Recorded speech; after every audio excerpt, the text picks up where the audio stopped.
We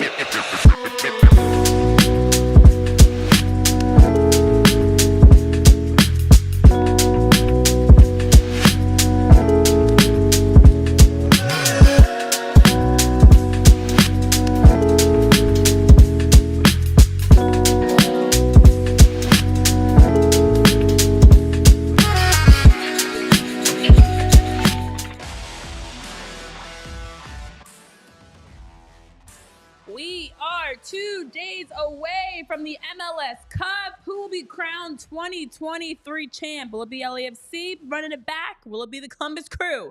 Well, we've got a lot of MLS Cup talk, some Messi talk, and also more to get into. But first, welcome in. Hello, everybody. King Crab's first one here into the show in the PHOI Union podcast. Nice to have you here, and you're already dropping in the chat. We need today's show to go as long as possible since Thursday Night Football is still 5 hours away. Although, are we rushing to Thursday Night Football? I don't think this matchup has me. I know I'm not looking forward to it. I'm not going to watch. I'll be honest. I'm not watching tonight's game. We've got Tyler Zulli, we've got JP Zapata, Renee Washington, and a special guest coming on the show from the Music City, going to be joining us a little bit later. Listen, with the MLS Cup 2 days away, JP, you had a great thought of, what will it take for the Philadelphia Union to be a team that's back in the MLS Cup, but also winning the MLS Cup, to be a championship team? That's the end goal. All the other small, very memorable and important, I should say, hardware you can win throughout the course of the season is great, but the ultimate is to win a championship. That's right. And of course, the Philadelphia Union fell short last year, which is why I was like, as the MLS Cup is getting closer and closer and all the reminders of last year, it's like leaving me in my emotions and everything and a little sad, because last year we were very much excited heading into the MLS Cup. This year, very much bitter. But let's talk about that, because we've discussed a lot that we need to see from the Union, what we want to see in terms of changes, how we want to see them play, roster moves, different things. And I'm going to let you go first of your initial thoughts of what you think it's going to take for the Philadelphia Union to be a championship caliber team. Championship. Well, first off, what's going on, everyone? Happy Thursday to all. Listen, is a proper replay of a controversial goal count as an answer? Okay, that's what we're leading with here. What is it going to take to win a championship? Correct VAR. No, in all seriousness, maybe. I look at both these teams, Columbus and LA. First off, they've had a fantastic seasons. They are two of the hottest teams in the MLS right now. That is why they'll be playing in the MLS Cup this upcoming Saturday. But when I look at both these teams, Renee, like the Union have been scoring goals. Like if you look at the amount of goals, the tops in the league this year, LAFC, Columbus Crew, Philadelphia Union, all in the top 10. I think the big factor to this upcoming Saturday, these two teams can attack the ball, they can score the ball, and they do what it takes to get the job done and win. But I think the one thing that is the difference between Philly and these two clubs is something we always talk about. It's the depth. I mean, when you have Columbus having a guy like Christian Ramirez coming in and making a huge impact in 2 straight games, having, for LAFC, Carlos Vela has been interchanged as a substitute. He starts. Obviously, Dennis Belong is more of that leading guy in that attack, but they have different options that they can use in the attack. So I think it is quite simple. I mean, obviously, you need the cards to fall in your place.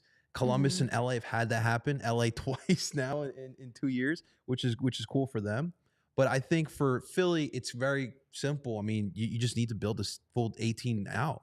That's been the main problem here. When you compare the benches of LA, Columbus compared to Philly, you see the differences here. And I think that's the main difference. I don't think they're that far off. I know we're all very down right now, which I understand why. But if you look at it as the bigger picture, really, Ernst Tanner, who has the pressure on him already, if he has a good offseason here for Philly, you could be in that conversation again this time next year. Yeah, listen, we have talked a lot about it. And I think the more that I watch other games, the more I'm like wondering, what is it going to take for the Philadelphia Union to have that caliber of a team? And when you look at, so Sunday, for example, I was watching Tottenham, Manchester City 3-3 tie.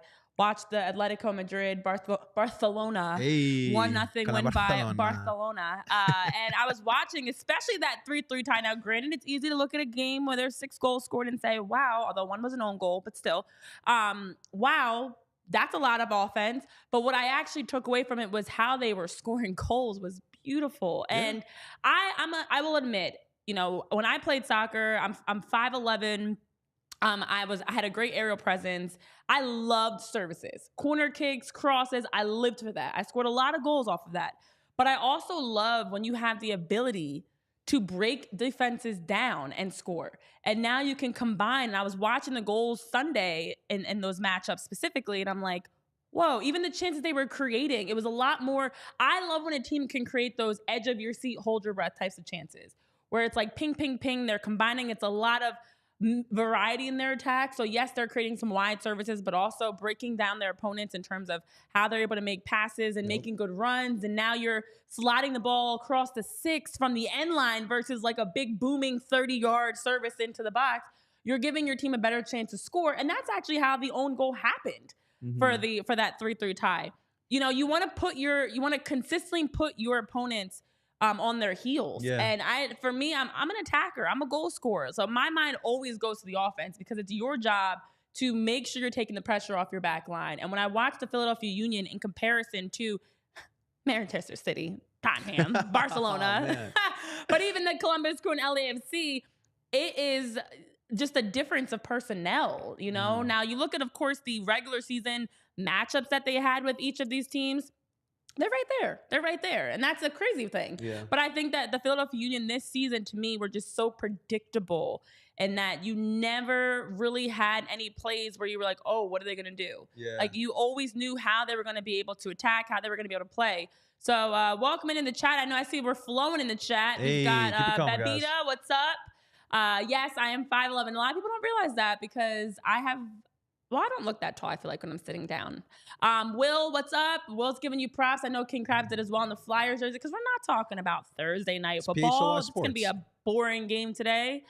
We're talking about the Flyers. That's going to be fun to watch. Very late, but fun.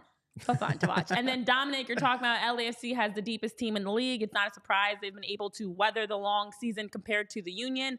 Absolutely. Depth is huge. But what also helps with that depth, when you talk about, Dominic's mentioning they haven't let up a goal in 3 games, their defense peaking at the right time, the depth. Columbus on the other side having the highest scoring offense. Dominic's got the scouting report right there for everybody before we even jump into it. Is the fact, thank you, King Krabs, I guess, is the fact that depth, what helps depth is when you're taking care of the ball. So the other side of it is if you're possessing, playing good soccer, you are working the ball around, that actually helps. There's a saying, the ball never gets tired. Yeah. Players do. And that's obvious. I mean, I don't have to explain that. So if you're moving the ball and you don't have to worry about chasing, you don't have to worry about always defending, having that pressure on, that even helps manage your guys to feel, ready to go. Versus if you have game after game, that wear and tear of down the wire games, or you're always playing, coming from behind and you're trailing, like those types of things help. And then as you're creating and possessing and combining, you're now feeding off of each other. Yeah. So if you don't have depth, one way to combat that is your movement, your possession. So the Union didn't really have either of those. Finding those advantages any which way you can. I'm glad you brought up tactics because since Ernst has arrived, the tactics are pretty straightforward. It's high pressing. It's this diamond compact midfield. They win the battles in that midfield. Obviously, a strong back line is super important. And it's been the same thing. Now, we did see some tactical flexibility this year. You saw the introduction of a 3-back set. It was seen more prominently this year with the addition of Damian Lowe, which he played spectacularly in that role as well. But, I mean, I look at these two teams, and one thing that stands out is these guys know how to move and attack with the ball. Possession is big. LAFC averaged around 50% of possession. Columbus Crew averaged around 57%. That's a lot of possession. That's what they want to do. They want the ball. They want to attack the ball down your throat. They want the center backs to take those chances. I know you don't like that 3-back set. That's something that they love to run, and they want their center backs to take those chances as well. I don't want the Union to not be who they are. That's not what I'm saying. Because the one thing I talked about before is knowing who you are and sticking to that. That's why Columbus and LA are in these positions here. So for the Union, it's, yes, finding those tactics that work best for you and finding the personnel that works best for you. The 3-back set, that worked for Damian Lowe, but that didn't always work for the rest of the Union attack. Correct. The 4-back set, the 4 in the midfield, the diamond midfield worked, but there was times where it got, stagnant because teams know what's coming. Teams know what to expect. So it's going to be really important. And I know a lot, and we're going to see probably going to see a lot of goals on Saturday. I'm not going to lie to you. I know it's going to be cold in Columbus. It's going to be in Columbus, but I think there's going to be a lot of goals with these two teams. But I think the Union's important because something that Jim and Ernst talked about in the closing presser, they're going to reevaluate things. Like, I don't think you can do the same things anymore. You need to tweak some things. You need to think outside the box. but find what you are good at and stick to it. And got to let the cards fall in your place. I could not agree more. And I think this is a great offseason for the Union to Huge offseason. reevaluate and make some adjustments. It's Yeah. time to go back to the drawing board because a lot of their results this season, as we know about the draws they had at the conclusion of the regular season, 6 draws that they had in their final 9 games. Also, just the inability to score at times. You cannot have those same woes going into next season. And so definitely time for some changes in terms of personnel, but also in terms of tactics as we're talking about. Figure out, okay, what is our best system that our guys play in?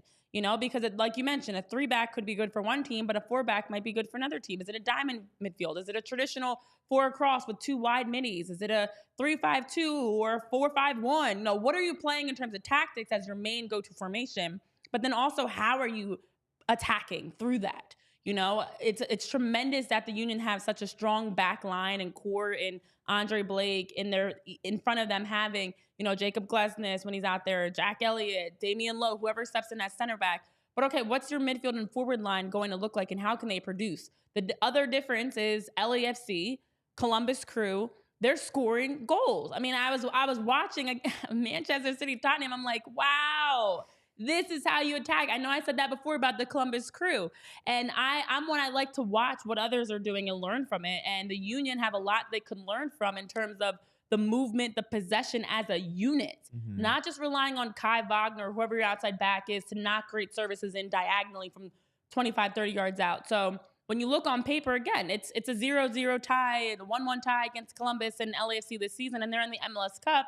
So many would say, oh, we tied them. The Union should also be in the MLS Cup.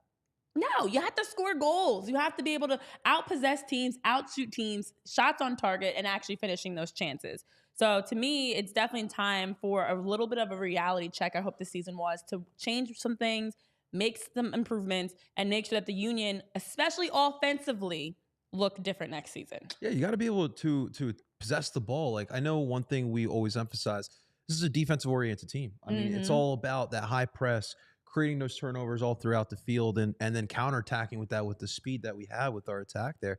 But if it's not there, what are you going to do? When the team is playing keep away from you, what are you going to do?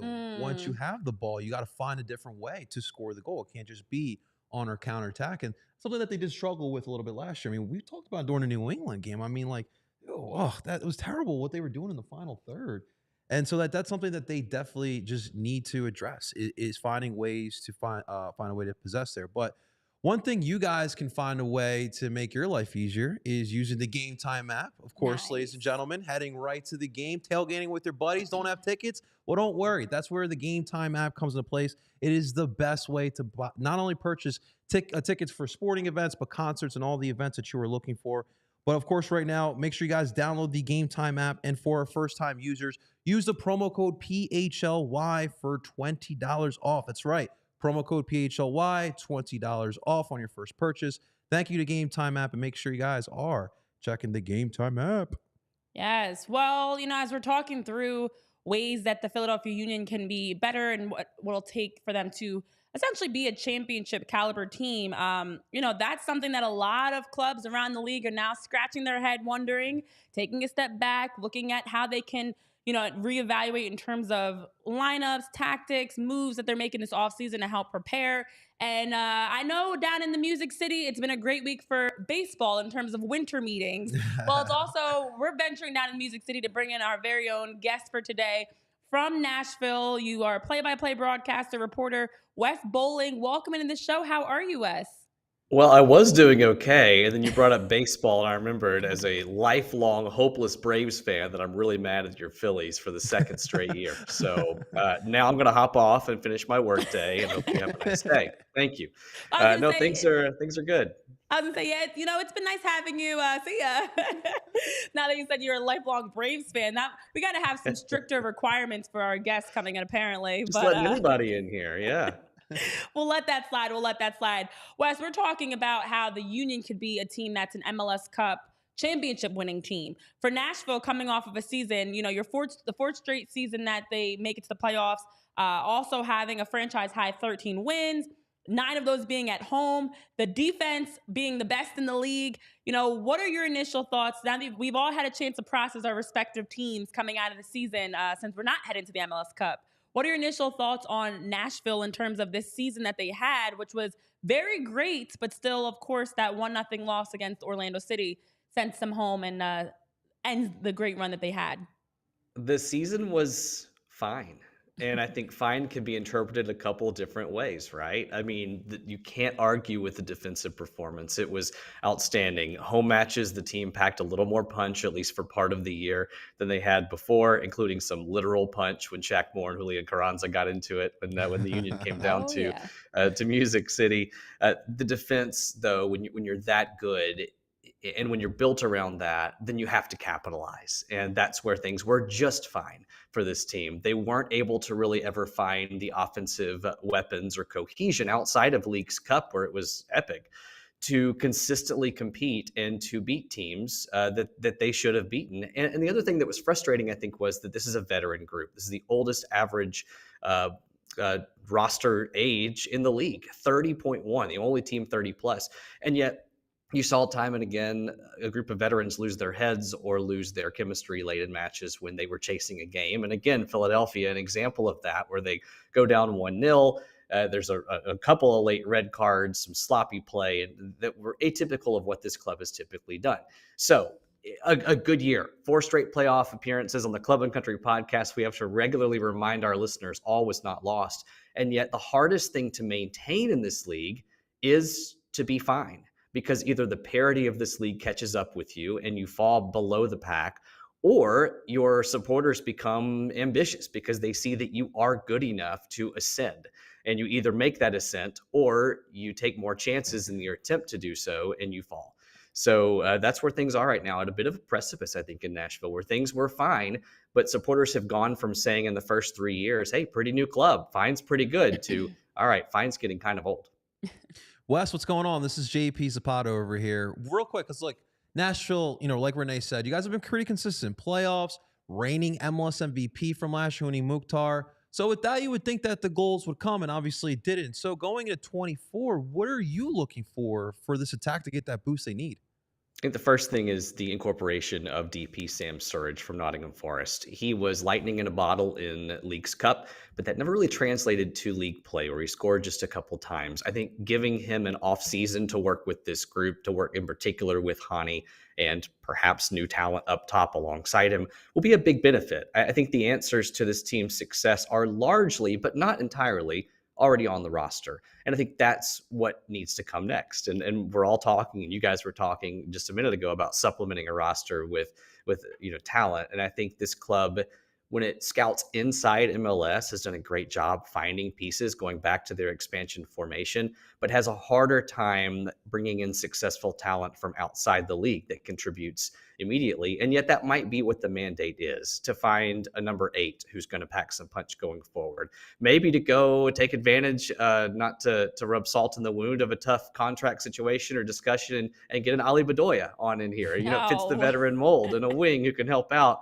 I know you talked earlier this week about how that was a miscommunication that could totally have been avoided. You know what? Maybe Nashville brings him in. He can still retire a Union player, but maybe he's on a 1-year contract with a team option for a second, and he comes in and supplements. I think this team just needs that extra little something. And with Dax McCarty leaving and Fafa Picault leaving, I think there are big pieces to replace. And I don't think Nashville's looking at its current cast of characters and saying they're going to do all that lifting. I think they're going to have to go out and bring somebody else in.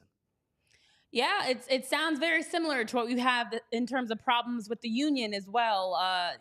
For most people, as anybody will know or may not know, actually, it's hard to score goals in soccer. That's why being able to lock in a goal scorer is so coveted. And you look at the fact that you guys have Hani Mukhtar, who's one of the best in the league, as you talk about, reigning MVP from last season, but then also Walker Zimmerman, and a team that gave up just 32 goals all season. On paper, you guys have, and you did show to be one of the top teams in the league, but much like the Union, are on the outside looking in, trying to take that next step. And something you mentioned in terms of roster moves, you're not bringing back everybody, obviously, Dax being one of them. Looking at the roster announcement that came out, what were the initial thoughts, I should say, when you heard the roster decisions, looking at the declined contract options, the exercise contract options, all the mumbo jumbo of who's coming back for sure for Nashville next year and who's now going to be testing their waters in free agency with someone like Dax McCarty and Fafa that's on the outside looking in? And my first thought was that maybe those two players would enter free agency only to get renegotiated deals with Nashville at lower contract values given their age, but then both basically said goodbye to Nashville. Unless they're just using that as leverage and being really good social media negotiators, it sounds like they're out the door. And I was not surprised with Dax, particularly when it was reported, I believe, by Tom Bogert that he was seeking a multi-year deal. I think that a lot of clubs are going to be hesitant to lock him in for multi-years at this point in his career, as integral as he was as the captain for Nashville. And so there was automatically then a bit of poignancy, a little sentimentality that comes with that you're losing a player who's been such a warrior for this club on the pitch, but also off it. Nashville only won about 37% of the matches that it played when Dax McCarty didn't start. And that's up above 40% for when he's in the starting 11. And then Fafa Picault was, I think, a shot across the bow by this team a year ago when they signed him. They wanted to trade for him actually in the August window last year and couldn't get it done, and got it done in the offseason, putting him on one side and Jacob Schaffelberg on the other. Their intention was to get much faster on the flanks and to then create more space in the middle for Hani Mukhtar because defenders are coming and marking the flanks. It didn't quite work like they wanted to. Fafa had a good year, 5 goals, 1 assist, but I think when you look at that veteran salary point, I think it was time for them to talk about ways that they could get younger. And unfortunately, Fafa is a victim of that. Beyond that, not really surprised by most of the other moves. Lucas McNaughton was a revelation as a third center back that ended up competing for starting minutes and starting a lot of matches. And I think that points to the larger strength of what Nashville does and what Philadelphia has done so well in its longer history, which is to find undervalued assets from elsewhere. Pretty much any MLS team could go to Toronto and say, half that roster is being misused right now. And so Nashville has plundered Toronto for Jacob Schaffelberg and now for Lucas McNaughton, and immediately put them to very effective use in Music City. And, I think I could continue talking about how I think Nashville models Philadelphia in a lot of ways, and maybe intentionally so, but that's one example. And so I'm eager to see McNaughton back, eager to see the core of this team back, but I would still expect that we see more roster changes to come and probably more turnover in Nashville's roster going into year 5 than they've had any subsequent offseason. Wes, real quick. So I want to talk manager. Obviously, Gary Smith gone. So for this upcoming year, for the new manager, what are we looking for? Are we looking for an American? Are we looking for hopefully someone with an attacking background here? But is Nashville particularly looking for this next manager? So Gary is still here. He's still part of the club. Oh, okay. He's still got this job, at least for now, unless something broke in the last hour while I was working. But he, I think you are channeling the ethos of a lot of the Nashville SC community, though, who I think, again, as I talked about, are kind of tired of being fine, and I think maybe undervalue how much work it takes to be good. And I think in Nashville's case, pretty darn good for 4 years. I think Gary Smith, has been consistent at a level that it's hard to achieve in Major League Soccer, and at a slightly higher level than he was in Colorado. And the benefit of that is that you have an identity.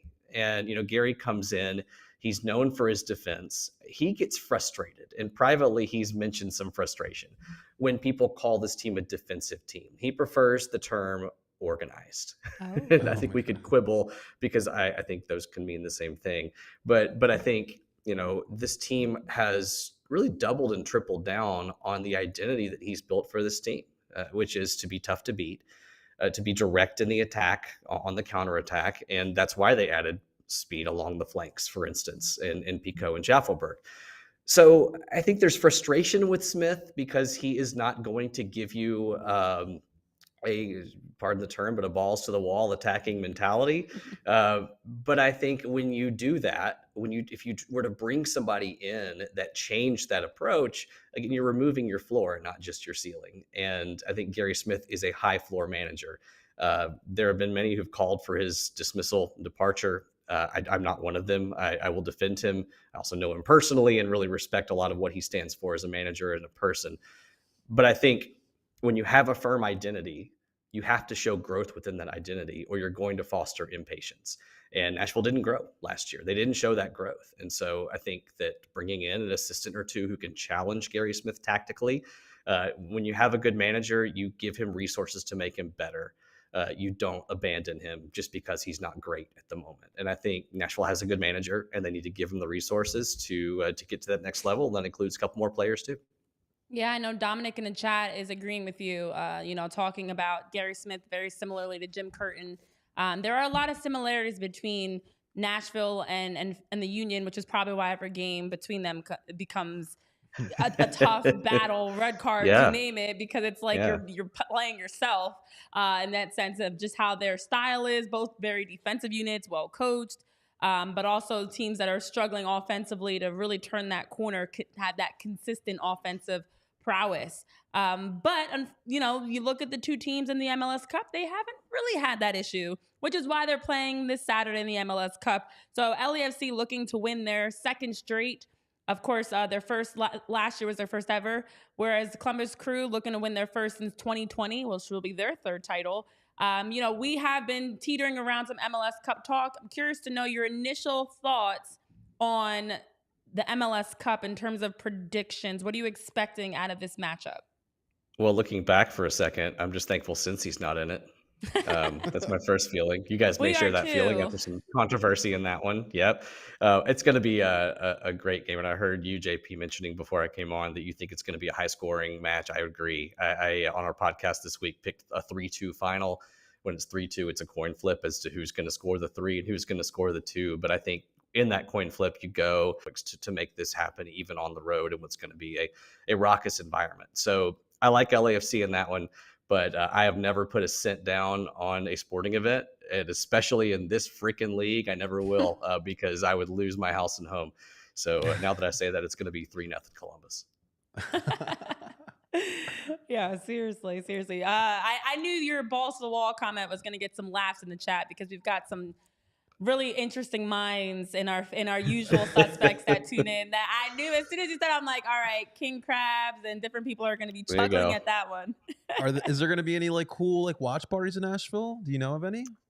We have a restaurant sponsorship deal on our podcast. I should probably call them up. We're 2 days away from the game. Might be a little late, but the wife's going to be out actually that day, so it's going to be me and my 3-year-old. So maybe I'll take him and we'll get some French fries and have a boys' day and go watch. I don't know of anything, but there is a blossoming supporters culture here. Got a long way to go to equal the Sons of Ben and their ilk, but we're trying here in Nashville. So hopefully we can get there. And I want to echo too a thought about these similarities between Nashville and Philadelphia, because I think that Nashville in a lot of ways is trying to be a microwave Philly.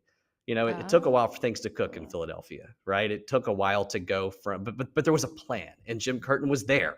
He was along for that plan. That consistency, I think, has really paid off. And I think when you look at elements of their identity, of the supporter identity, of the team identity, there are similarities. Teams that are tough to beat, strong veteran presence, consistent lineups. These two ranked at the bottom of the league last year in number of players used. Philadelphia was 23, Nashville was 24. And I know you guys talked, I think, Tuesday about, play more players, get some more guys involved. Yeah. When you have a hugely veteran group and you're taxing those legs, that could be a good thing or a bad thing, but there's consistency there. And what Nashville's been able to do, I think, is to model after a club like Philly and maybe do it a little faster on the front end, but not to the same level just yet that Philly has, a la 2021 playoff loss there in PKs. And so I enjoy following Philadelphia and listening to you guys because I think we can see our future a little bit here in Nashville when we look at Philly, based on the trajectory, at least, that Nashville supporters would like this thing to go.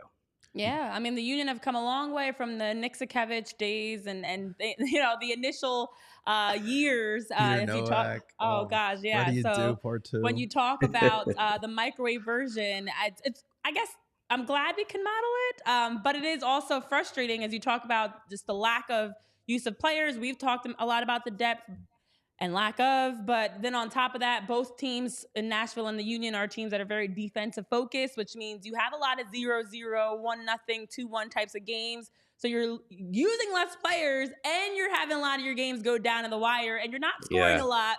Not a great recipe. So let's change what this microwave TV dinner option that we're putting together and make something that's a little bit more offense. If we're going to mirror each other, let's mirror each other on the other side of the field too. So you're suggesting a mutual aggression pact that both teams will sign a contract to be more aggressive next year. Yeah, It works for me. exactly. I like it. Well, you guys are a homegrown system away from becoming Philly. I feel like what's that like? That's what's next. I think the first academy Right. player. My prediction is the first academy player for Nashville will make his debut next year. Adem Mm. Good for Sipic. him. He's a striker. Remember the name? He's like 17. He is also part of the, I believe, Bosnian youth system, and I know that's exactly why everyone tuned in to learn about the Bosnian youth system in Nashville's academy. But I do think that's another element. It's a residential academy. It's of course extremely young in its operation, but I think there's a lot of optimism about the talent that's coming through there and the leadership, and that's it. I called matches for Nashville SC and USL as well, and seeing Bethlehem Steel. That's what they were when they played us in Yeah. USL. And I mean, getting to see Mark McKenzie in person. Brendan Aronson played in a match against Nashville SC and USL at First Tennessee Park, a AAA baseball stadium. And that is my Wow. trivia whenever he's on TV now, playing abroad. And so I think there's a lot of optimism around what's developing here. But yet again, you look at Philadelphia and the talent market in Philadelphia, the homegrown options available, way richer than here in Tennessee. For now, we're diversifying, we're growing as a city, but Philly is a model there as well. For sure, for sure. My last question for you is, as we talk about the similarities between Nashville and the Union, a lot of different components in terms of tactics that are the same, but also in terms of the wear of the season and the amount of games that they're playing. And I know we've talked a lot about it on the show here, and I'm sure you've had plenty of conversations around it as well. First of all, I love the fact that you tuned into our Tuesday show, so thank you for that, Wes. It was But great, yeah. also, but also looking at the MLS season as a whole, because we are 2 days away from the finale in the MLS Cup. What have been your thoughts on every aspect? I know I've kind of asked every guest that we have on here. I'm always interested in everybody's answers. What are your thoughts on how the league rolled out so many new components, whether it was the TV deals or even, of course, we had Messi coming in the league this season. A lot has happened this year. Also, even the international mix of games and competitions of, tapping into the Mexican community of soccer talent. So what has been your takeaway from the way this 2023 season has really planned out? I've loved it. I think that Major League Soccer needs to be a league that tries stuff. And I think that any club that tries to, for instance, Montreal a few years ago, Club de Foot, they changed their branding and they said, we want to be a global brand. Are you really going to be? Are people in France going to embrace a club from Montreal en masse unless one of their stars goes and plays there?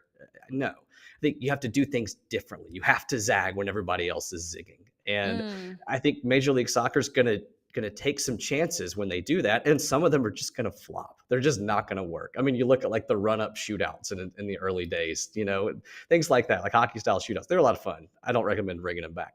But that set the DNA of this league toward trying things. And so I think Leagues Cup was trying something. And I think it worked beautifully. And I'm not just saying that because Nashville was a penalty kick away from winning the dang thing. Yeah. I'm saying it because I saw the Mexican fans come into Geodis Park, the ones that live, like that stadium's in a very diverse area of town. And they live, in many cases, walkable distances from Geodis Park. And yet many didn't cross the threshold until America and Monterrey came to town. That's great for the club. They can win over fans. They can diversify this thing, which they should be doing. I think that across the league, that was the effect, and it was wonderful to see. But I think also that the Messi thing, I mean, that's ambition. And I think we all looked at Miami. Maybe you guys are like me. You looked for several years and said, yeah. You're linked with every player in the world. I'll believe Messi when I see it. Well, we got to believe it now. And time will tell. I think Messi could end up having the Deion Sanders effect a little bit. If you guys are, college football junkies like I am, is Messi coming in to really elevate things, or is it a temporary burst of passionate excitement that goes away and becomes a remember when he was at Miami type of situation? I think there's incalculable global impact and impressions in Miami and for this league in the short term, more so than Deion in Colorado even, and he's Times Sports Person of the Year for some weird reason. But I think time will tell. Is there lasting impact of him coming to this league? At the very least, you've planted a seed with people. You've done something a little bit differently and ambitiously, and he's playing for a pink team and a bunch of weather delays, and that's kind of exciting. It's different, it's unique, and it's. I love Grant Wall's book, The Beckham Experiment, because it talks about whether this was really about Beckham or was it about Major League Soccer. And I don't think MLS was positioned to understand or capture Beckham's success then, his Q rating. I think it's better positioned now. The TV deal, brilliant. Had questions like everybody did, even as a friend of a lot of those broadcasters who got great gigs with Apple. And it went beautifully, I thought, with some minor quibbles that I could get into over a beer. Maybe we should do that next time I'm up in the Northeast. There you go. But again, this league's going to try stuff, and it should never try to assimilate to just be like a top 5 global league, because ironically, the way that it gets to becoming a top 5 global league is by standing out, not by fitting in. And I love its desire to stand out, even if I'm not going to agree with every chance it takes. I like that. How many, since the season's ended for you guys, how many pink jerseys you seen roaming around Nashville? They would probably get eggs thrown at them if there were any. See, it's not just in Philly. We had one during our playoff game against New England. Oh man, someone just chilling in the sectional with pink Messi. I'm a big University of Tennessee guy. It's like going to a Tennessee Florida game and seeing a Georgia shirt. Like everybody's looking at everybody on both sides. Like, wrong place, buddy. You wear that at home. It was interesting, the number of Nashville SC season ticket holders whose kids showed up in Messi jerseys the night of that game, and you're like, you know what? All right, first of all, if it's a kid, you do your thing. You're still young and dumb, whatever. But you forgive it even from the adults because they're so enthusiastic about this game, and you think hopefully that will spill over into passion for the hometown team one of these days too. So you take the win along with the loss, I guess. I love that. Well, Wes, it's been a pleasure having you on. I know we opened up talking baseball, and I'm going to raise it one more because Babita in the chat wanted to make sure you got a special thank you on behalf of all of us here in Philly to all of you in Nashville and down in Tennessee for AJ Brown. So set our franchise back 5 years, so you're most welcome. We appreciate everybody. Enjoy him. You're representing all of the Tennessee and all of the Titans fans and that. So thank you for AJ Brown. You wonder why people in Nashville are resentful of everybody but the Flyers these days. Jeez, you guys taking all of our talent. Very true. Well, it is beautiful down in Nashville. Geodis Park is incredible. I've seen it in person. Oh my gosh. And it's been great to see the way that, the team has really evolved season after season. Not when they're playing the Union. I enjoy those games too, I should say, but for a different reason. So it's been a pleasure having you on, and we'll have to do this again sometime. Thanks. Next time you're in Nashville, look me up. Sounds good. Wes Boling, guys, joining us down from the Music City. Babita's saying, poor Wes. He's a Braves fan. He's a University of Tennessee fan.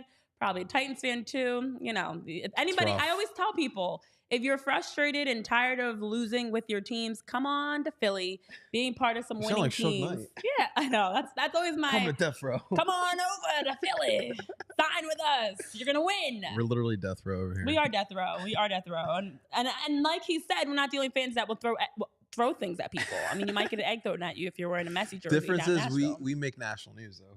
Right, and I know we're not the only place. I'm gonna maybe my new job. I'm out of here. I'm gonna just start focusing on uncovering all of the other fan bases that do ridiculous things. You just got Renee. Yeah, I'm gonna be on like those what is it, like those mystery shows, like Snapped and stuff. I'll be sitting there down in Nashville. There was a person throwing an egg, and I'll be like sharing all the behind the scenes and whatever else. All right, I love it. That was a good interview though. That was fun. Good stuff. Yeah, it was fun. And honestly, I like what he said about Messi, and I want to touch on that. But I first want to talk about the MLS Cup because we haven't had a chance to do so quite yet, and it is coming up in just 2 days as of the time that we're having this conversation. I know you mentioned you're expecting a lot of goals. Goals. I would love to see a lot of goals because first of all, not a team that I'm cheering for in it, so I don't care what the final result is.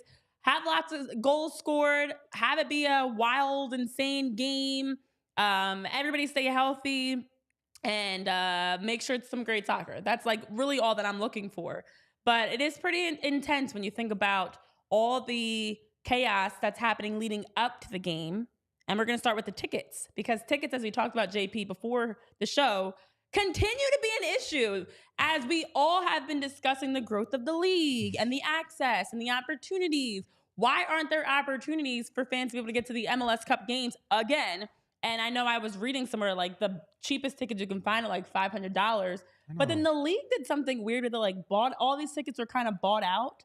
And now people are getting just the resale tickets. Like the season ticket holders didn't have access to lower.com field tickets. And as we know, as a team that's been in many championships, when you make it to a championship or even the playoffs, your season ticket holders kind of get priority. Yeah. And they got the wrong end of the deal. And now there's a lot of uproar going on in Columbus because the crew can't have their usual crew in attendance.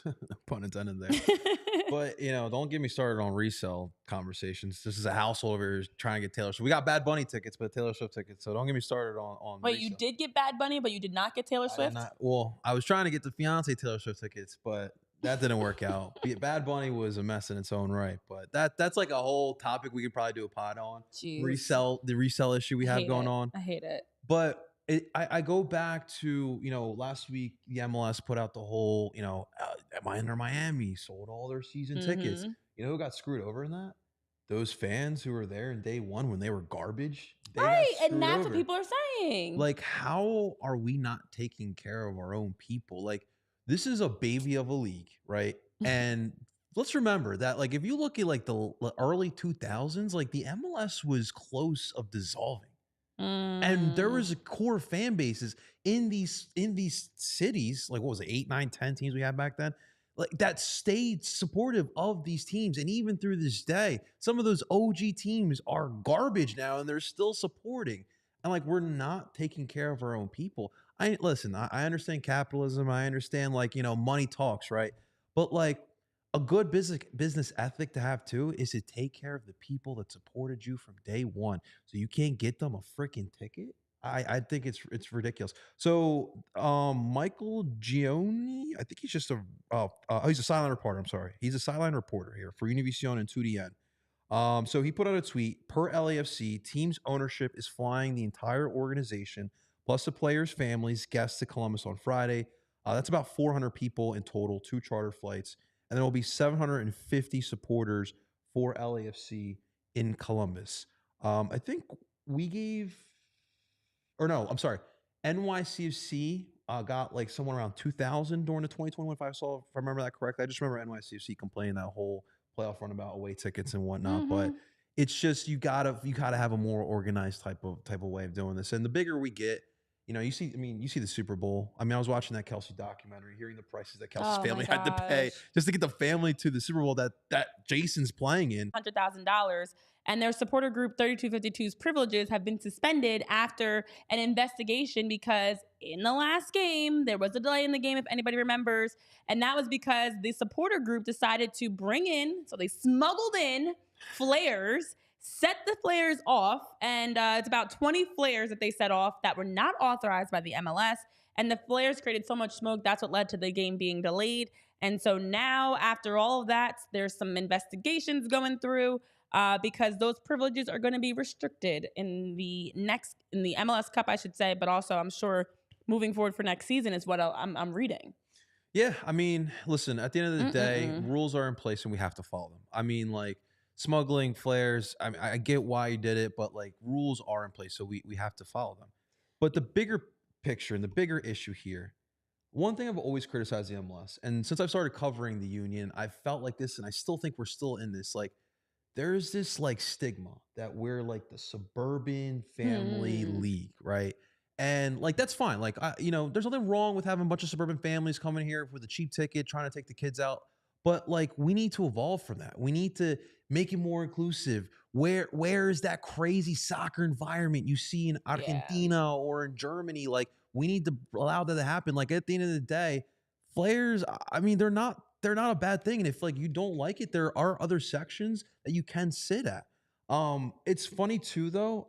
I do find a little hypocrisy here by the MLS because it's crazy that we can use 3252 to market our league with those same exact flares, but then we got to go ahead and do an investigation, throw punishment. So like, what are we doing here, MLS? This looks terrible. It's a nice little black eye for the league right here.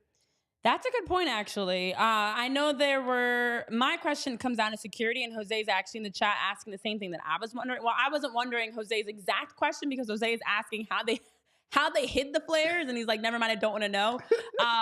Yeah, and I know you guys are ready to take that and run with it. So my question is a little bit more of like, how did it get past security? Not like, I don't need to know how they hid them. I need to know because I'm a little concerned that you're able to bring in a flare.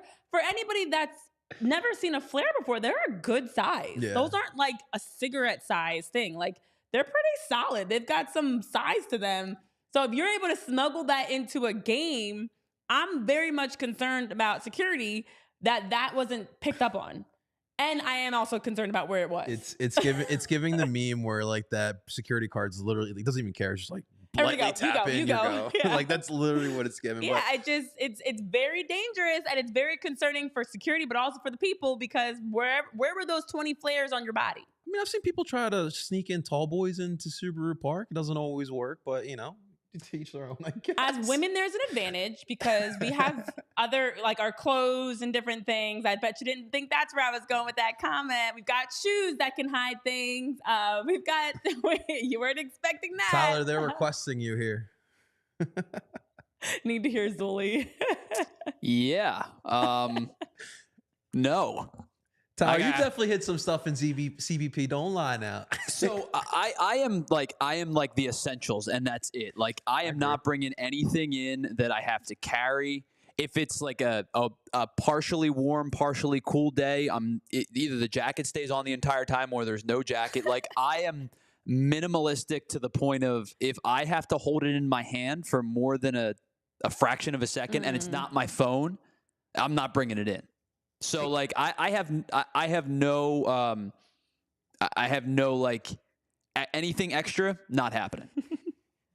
See, I'm actually kind of the complete opposite. Like, I will have a whole bunch of things, but I'm like that you have in the clear general. bag that you have to bring in. Yeah, like, I'm like that in general. Like, even when I come into work, I have bags on bags. Like, I'm a bag lady, and I always have extra stuff. And I remember, like, even when we went down for the Phillies games, and the weather at that time, tailgating is warm, it's cold by the game, so I'm complete opposite of Tyler, where I'm like, all right, I had a bag that like folded up into like a small little thing so I could stick it in my pocket, and I had a hat in that bag had things that I had to layer for later. Then I also had my snacks because I go everywhere with snacks. Renee is I had my always drinks. well prepared.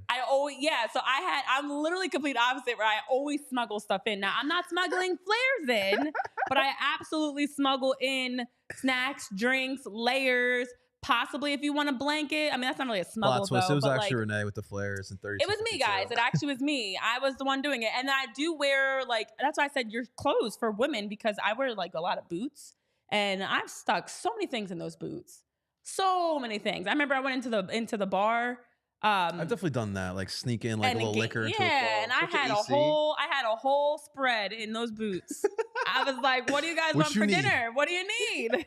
I got this in the right leg. I got this in the left leg. What you want? So I'm definitely all about, like, every once in a while, smuggle things in. Plus, what my rule is, like, I will smuggle something in that if it gets taken, I'm not going to be upset about it. Like, I wouldn't smuggle in like a drone or something. Like, I'm simple. I'm smuggling things I could lose. Then I'd be fine with, like, food.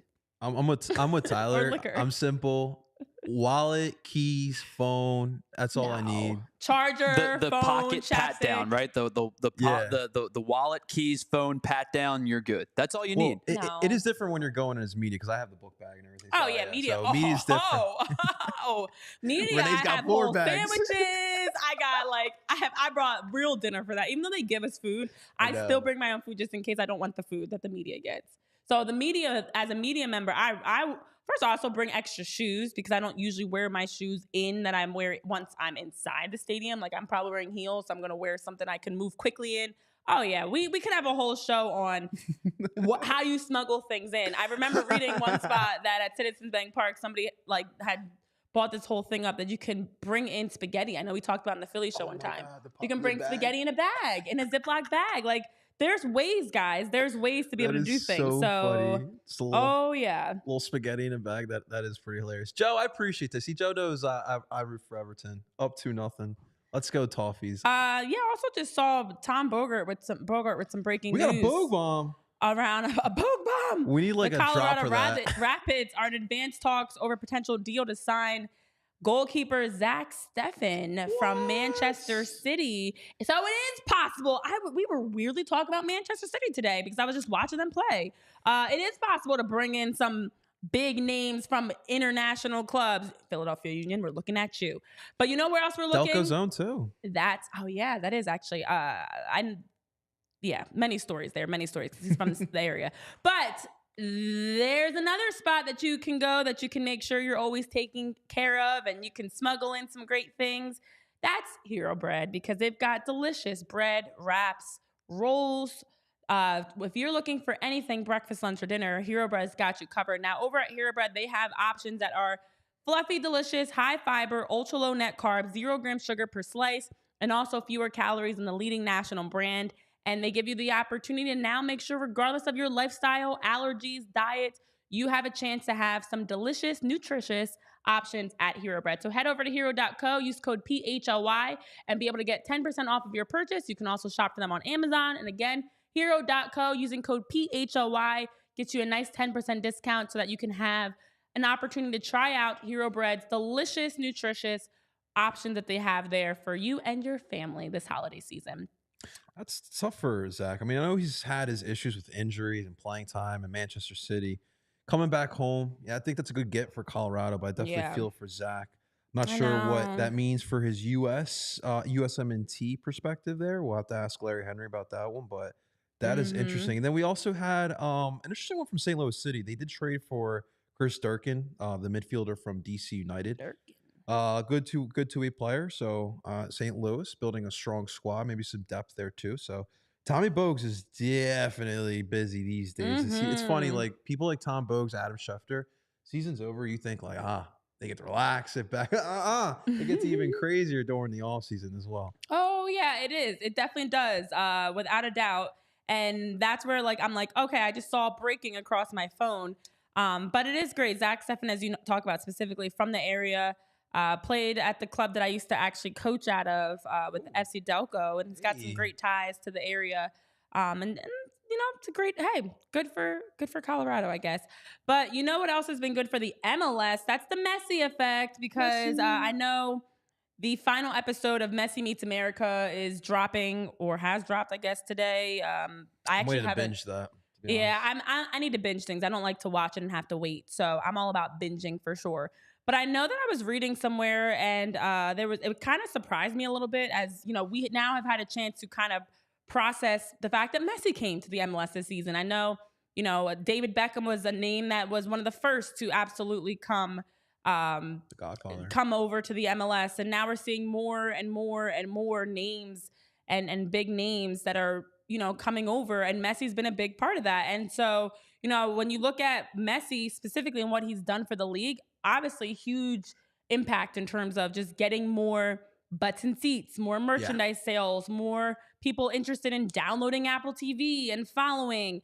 And so I kind of go back to which happened first. Was it Lionel Messi that helped make this season successful, or was this season going to be successful and Messi helped that out? I don't know. I know obviously the TV deals and everything happened first, but when you look at what Messi has done to improve the league, the talk around the league, I know Thiago Almada was saying far before he even was thinking about the MLS, Messi was already kind of in his mind talking and thinking about the MLS in the United States and being in the United States soccer. That was what?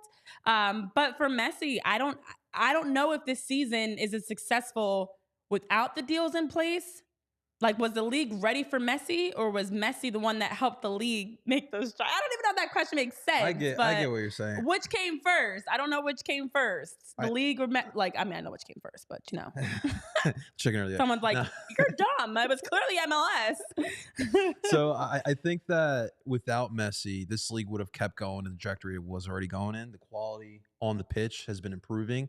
I think this year it has improved as well. The issue was the amount of matches, and you saw how that affected the quality towards the end. But even if you look at what created the extra matches, Leagues Cup, that was an entertaining tournament. Yeah. Besides the Messi effect, there was a lot of good soccer being played, and that brought a lot of eyes to the other matches that weren't included with Inter Miami. Off the pitch, yes, we took leaps and bounds because of Messi. When I Mm-hmm. have like people texting me, yo, do you have tickets to Union in Miami that I haven't talked to in forever, who don't even care about soccer? I mean, we're doing something right as a league here. And I think Mm-hmm. going forward into year 2, we talked about it on Monday, Luis Suarez possibly coming to Inter Miami as well. That's going to be a fun team to watch, and they're going to have a full season to get it right. I mean, Miami's success could really bring even more butts and eyes to the game. And For it sure. sucks because you know me, I'm a Unionite, I'm an MLSer. Yeah, I bleed the blue and gold. But I know the bigger picture is I know what Messi brings to this league, and it's gonna keep getting bigger. I mean, even for like those smaller markets, look at like a market like Chicago and Yeah. a club from the 90s came in 96, or I'm sorry, 90s, no, 98, 98. And so they have been here for a while, obviously really stagnant because they've been terrible over the past decade. And so when Messi comes in town, you see what the effect that does. Soldier Field is Mm-hmm. packed. And so off the pitch, Messi has really helped this league become more part of pop culture. And I think Yeah. MLS would like to be part of that, get to like that Travis Kelce and that Taylor Swift type of Mm-hmm. status. So I think the MLS has become more of a popular league. Yeah, I think this year, when you look across sports of the names that really helped elevate leagues and the conversation around leagues, whether you like it or not, it's Deion Sanders with Colorado overall with the college football scene.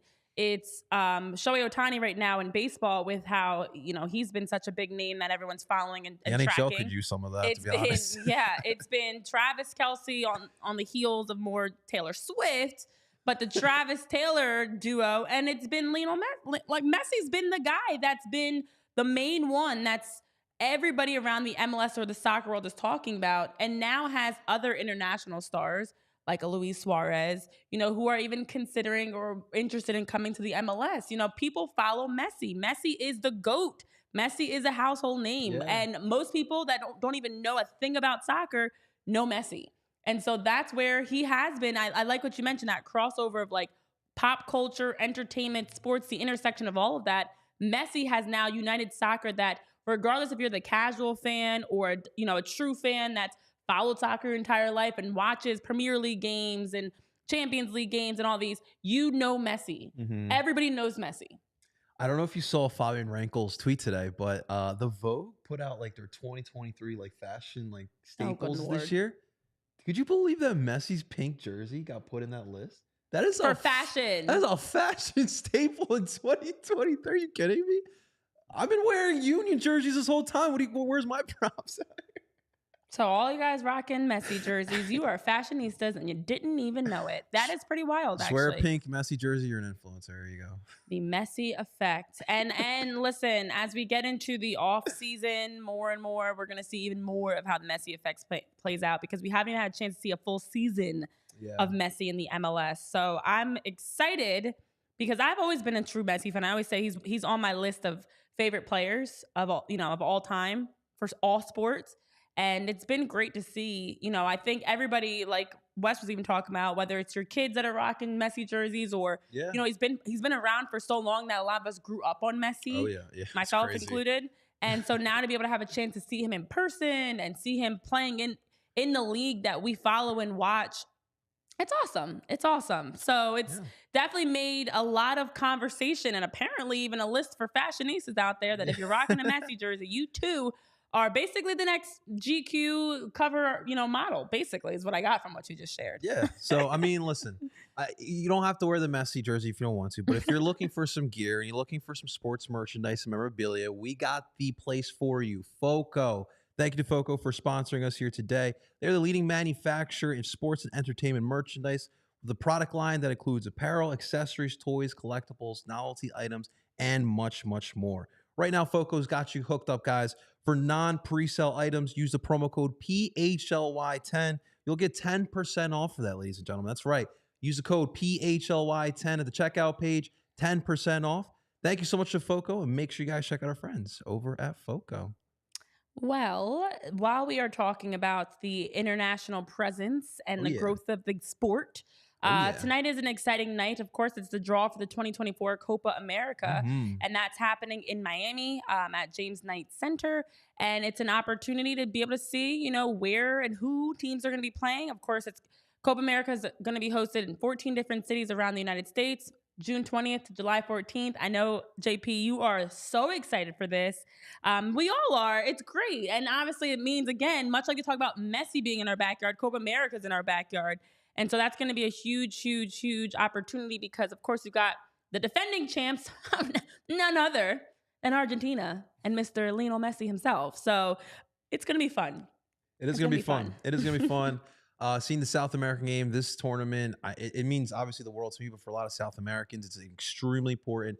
You know, it's very close to the World Cup, depending on who you ask. Yeah. But it's cool to have it here in our backyard. I obviously will be watching as much Colombia that I can in person. But the sites, the stadiums, the venues that we're using, that's where I have my question marks here, Renee. I don't know what we were thinking here. So they obviously announced the cities that we will be having these games in. Philadelphia did not make the cut. We have 3 in Texas, like 2 in California. We have 2 in Kansas City. I'm like trying to think, where are we playing? I guess Children's Mercy Park and Arrowhead, but like I feel like Children's Mercy doesn't hold a lot of people. Yeah. In the Northeast we have obviously North Jersey, right? We have I feel like that, MetLife. but it's usually both. It's usually the Link and the MetLife They that they're decided having games at. to- I'm surprised by that too, actually. They decided to go with Charlotte. And Mercedes-Benz Stadium. Yeah, I mean, you know, they're gonna go with the Benz. But listen, I don't want to disrespect Charlotte because I really feel like they can provide a really good soccer environment. I mean, you've seen, what was it, the first home match, they broke Atlanta's record. So I don't want to take it away. But when you're talking about the sport, we're talking about a sport. I can't think of many cities in America that gives a better experience as far as sports watching than Philadelphia. And that is what we're missing out here on Copa America. Mira, Copa America, mírame a mí, hablamos juntos. You got to come to Philadelphia. I just don't get how you don't. Well, obviously, it's done now. But that was my head scratcher there. No Philly there. But hey, we'll travel around. But and especially, like, it would have been a good warm-up for the World Cup that we're having here in 26. But they didn't see the same thing. Yeah, I think when you look across this list, Atlanta makes sense to me. Vegas, of course, makes sense. LA. Also, Austin. Yeah, I think the head scratchers are, and I don't know if it's an attempt, you know, you're trying to spread out, so to speak, and be able to hit as many markets as you can. Not sure why they chose these. Was it based on attendance from, you know, MLS or even NWSL games of these respective markets in these areas? You know, I'm curious and then also I'm assuming based off what I've heard from World Cup talks, you do have to be able to provide certain things. So that could possibly get too. You have to be able to provide certain things like training facilities and other resources outside of the actual games themselves. So maybe part of the reasoning for these 14 chosen cities for the 2024 Copa America comes down to who could have provided all of that. But I do think instead of having like 2 venues in Kansas City, do 1 in Kansas City. Why do you need 2 in Kansas City? It's not that big. Yeah. 1 in Kansas City and then 1 somewhere else. That to me would have been the vote. And then maybe you scratch between Santa Clara and, I mean, Arizona's pretty cool, I guess. We have Houston and Arlington. It's also one. I mean, do we really want to use MLS venues for this tournament? Like, it's still gonna be packed, guys. Like, listen, people are gonna travel for these matches. Yeah. We have huge, especially like it's clear that they wanted to play in heavily Latin populated areas. That's a good point. That's why that's a lot of southern parts of the country as well, too, I'm sure. So, like, why are we playing? No disrespect to our league, but why are we playing in MLS stadiums for this tournament? Yeah. Well, we will find out more, JP. Yeah. I know you've got a bone to pick with Copa America, and we will find out more. I'm coming for you. Oh, man. The whole Copa America. JP's coming for you. Watch out. So the draw does happen tonight, 7:30 p.m., and that'll be exciting to see as those details get finalized. But listen, it's a lot going on right now internationally within the MLS. Of course, we're always keeping an eye on the Philadelphia Union.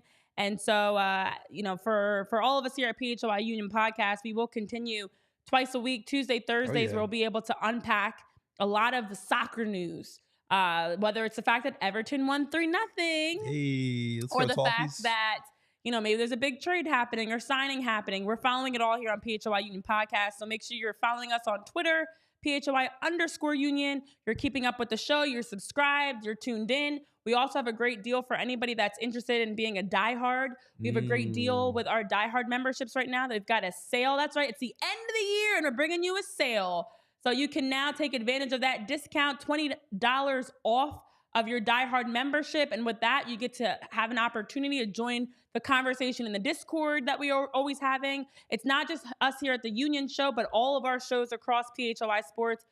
Whether you want to jump in and talk Eagles, you want to talk about Flyers that had the game tonight, or you're talking about, the Sixers, or of course the Union and the Phillies. So anything you want to talk about, you can do that in our Discord channel. You can also take advantage of getting discounts to PHY events, lots that comes with it, as well as a nice free t-shirt that you get with that membership, as well as a bundle of stickers. So take advantage of that, and we'll have much more coming your way here on more PHY Union Podcast, Tuesday, 3:30 p.m. Eastern Time. We will be live back here. For Tyler, JP, myself, Renee, and our special guest, Wes Boling from down in Nashville, thanks for tuning in, and have a great weekend. Let's see what happens in that MLS Cup. Doop. We all silly like the mayor.